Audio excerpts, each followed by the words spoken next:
Okay, so our next question is, how do you manage a legacy platform to keep it from draining your resources? Well, great question. We all have to do it as CTOs and product leaders.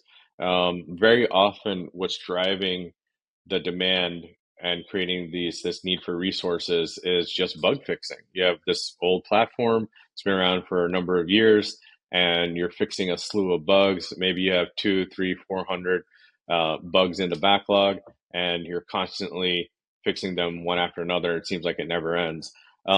Here's the first thing to understand. You have to be really strategic when you get into those situations about bug fixing.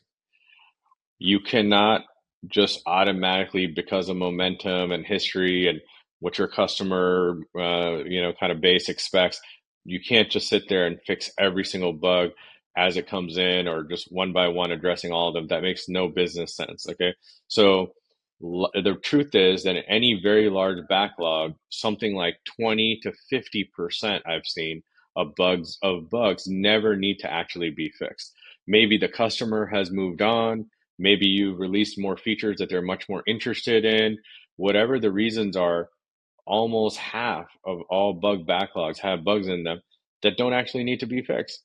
This, you have to analyze them and understand that for yourself.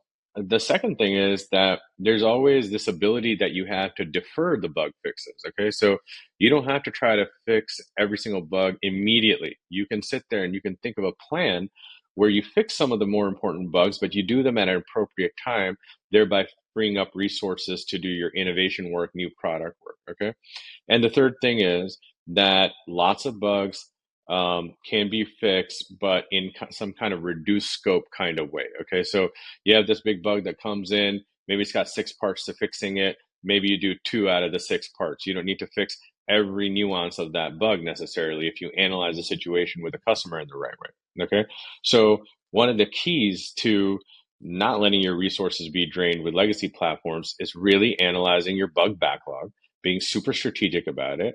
Look for ways not to fix certain bugs. Okay, that might be 20 to 50%. Look for ways to defer fixing of the bugs, and then look for ways to reduce the scope of the bug fixes. And all those three things can really help you take resources and put them back into areas that matter with new features, enhancements, revenue generating capabilities, and new innovation. So hopefully that helps. It was a great question. And if you have additional questions, go ahead and put them in the comments below, and I'll see you next time.